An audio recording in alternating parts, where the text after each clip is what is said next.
হক মানুষের অনেক দিক দিয়ে হয়ে থাকে। কাউকে কথা দিয়ে আঘাত দিছেন, তার হক নষ্ট করছেন। কারো গীবত করছেন, তার হক নষ্ট করছেন। কারো মনে কষ্ট দিচ্ছেন, তার হক নষ্ট করছেন। কাউকে মারধর করছেন, তার হক নষ্ট করছেন।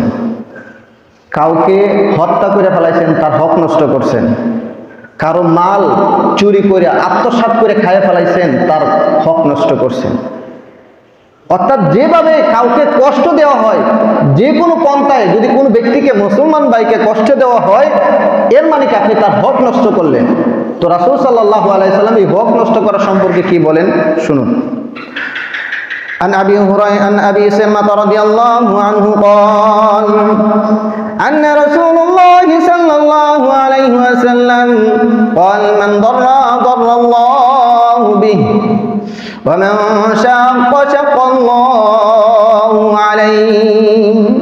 আল্লাহ রাসূল সাল্লাল্লাহু আলাইহি সাল্লাম বলতেছেন, মান দাল্লাহু আলাইহি, যদি কোনো ব্যক্তি কোনো মুসলমান ভাইয়ের ক্ষতি সাধন করে, অন্য কোনো ব্যক্তির ক্ষতি সাধন করে, দাল্লাহু আলাইহি, আল্লাহ রাব্বুল আলামিন তার ক্ষতি সাধন করবে। যদি কোনো ব্যক্তি কারো ক্ষতি করার চেষ্টা করে, ক্ষতি করে, তাহলে আল্লাহ রাসূল সাল্লাল্লাহু আলাইহি ওয়াসাল্লাম বলতেছেন আল্লাহ তাআলা তার ক্ষতি করবে। আল্লাহ তাআলা কার ক্ষতি করবে? যে অন্যের ক্ষতি করছে, তার ক্ষতি কে করবে? আল্লাহ সুবহানাহু ওয়া তাআলা করবে। এই জন্য দেখবেন মানুষ যখন কষ্ট পায়, কারো যখন ক্ষতি হয়, কারণ ক্ষতি সাধারণত টাকাওয়ালা মানুষ যারা আছে, ধন সম্পদ অর্থ প্রাচুর্য যারা আছে, এরাই অনেক সময় গরিব দুঃখী মানুষ যারা আছে তাদের উপর অত্যাচার করে থাকে, জুলুম করে থাকে। কেননা তার পাওয়ার আছে, টাকার পাওয়ার, তার ক্ষমতা আছে, বা অনেক কিছুর পাওয়ার দেখাই আসে, সাধারণ মানুষের উপর টর্চার করে থাকে। তো এরা অনেক সময় কি করে দেখবেন, তারা বইলা দেয় যে আমি আল্লাহ তাআলার উপরে ছাইরা দিলাম। কি করে দিলাম? আমি আল্লাহ তাআলার উপরে ছাইরা দিছি। এর মানে কি? এর বিচার আল্লাহ তাআলা করবে। এর বিচার কে করবে? আল্লাহ তাআলা করবে। এই যে আল্লাহ রাসূল সাল্লাল্লাহু আলাইহি সাল্লাম বলতেছেন যে অন্য কাউকে কষ্ট দিলে আল্লাহ তাআলা তোমাকে কষ্টের মধ্যে ফেলে দিবেন। অন্য কারো ক্ষতি সাধন করলে আল্লাহ সুবহানাহু ওয়া তাআলা তোমাকে তোমার ক্ষতি সাধন করবে।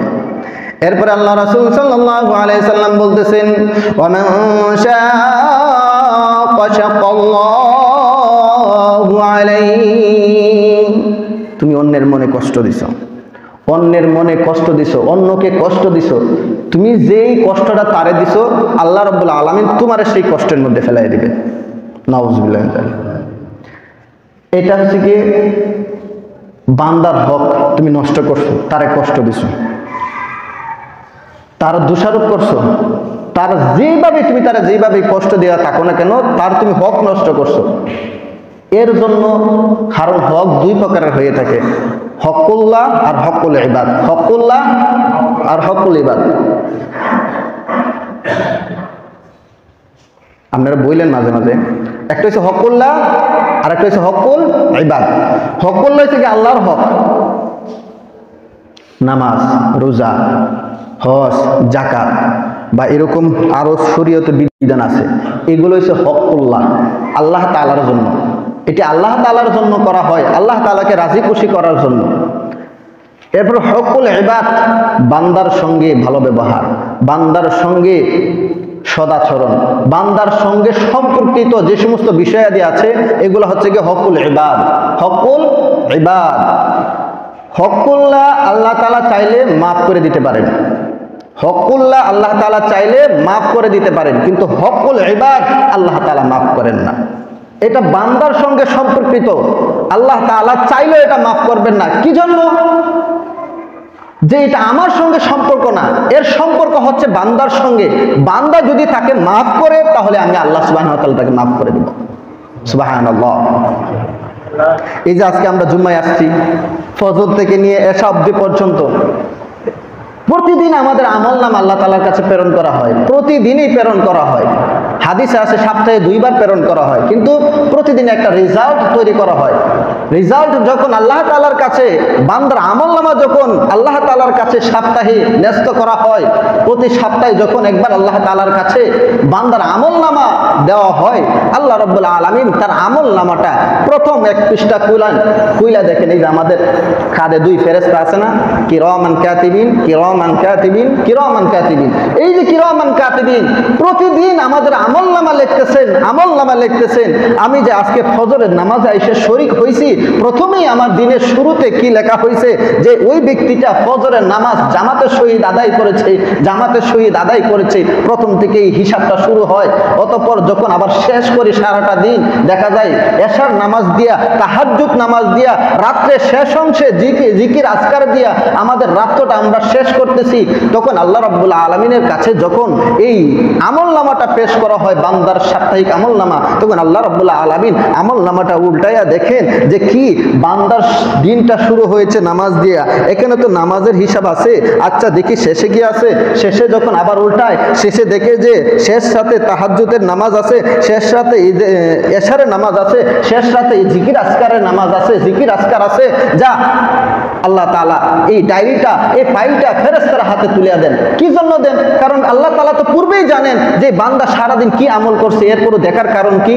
কারণ হয়েছে গিয়া এই যে ফেরেশতাদেরকে দেখানোর জন্য। তারা তো কইবে লেখার দায়িত্ব দিছে, কিন্তু আল্লাহ তো দেখে না। লেখার দায়িত্ব দিয়েছে না, কিরামান কাতিবিন, লেখার দায়িত্ব দিয়েছেন। আল্লাহ তাআলা যদি দেখারই মানসিকতা না থাকে বা এরকম পরিস্থিতি না করে, তাহলে ফেরেশতারা প্রশ্ন উঠতে পারে যে আল্লাহ তাআলা লেখার দায়িত্ব দিয়েছেন, এর মানে কি আমলনামা দেখা হবে? তো এই আমলনামা তো আল্লাহ তাআলা দেখলো না। তো ফেরেশতাদেরকে বুঝ দেওয়ার জন্য আল্লাহ তাআলা আমলনামাটা দেখেন। যখন দেখে শুরুতে আমার ভালো কাজ, শেষে আমার ভালো কাজ, মাঝখানে দেখা যায় আমি অনেক গুনার কাজ করে ফেলাইছি। অথবা ফেরেশতারা যখন জিজ্ঞাসা করে, ইয়া রাব্বুল আলামিন, এই যে শুরুতে দেখলেন, শেষে দেখলেন, মাঝখানে তো কোনো কিছু দেখলেন না, আপনি কি জানেন মাঝখানে তো অনেক গুনাহ কাজও আছে? আরে মাঝখানে আমার বান্দা অনেক গুনাহ কাজ করছে, এটা আমি জানি। এরপর আমি দেখলাম বান্দার শুরু কাজটা হয়েছে ভালো, শেষের কাজটা হয়েছে ভালো, মাঝখানে যে সমস্ত গুনার কাজ আছে এগুলো আমি আল্লাহ তাআলা এমনি মাফ করে দিলাম। সুবহানাল্লাহ। এই যে আল্লাহ তাআলার হক, এটা আল্লাহ তাআলা চাইলে আল্লাহ তাআলা মাফ করে দিতে পারেন, এটা আল্লাহ তাআলার সঙ্গে সম্পর্ক। কিন্তু বান্দার যে হকটা আছে সেই হকটা আল্লাহ তাআলা মাফ করবেন না। এটা বান্দার কাছ থেকে মাফ চাইয়া নিতে হবে, বান্দার কাছ থেকে এর সংশোধন করে নিতে হবে। তে বলছিলাম হক 2 প্রকার, হকুল্লাহ আর হকুল ইবাদ।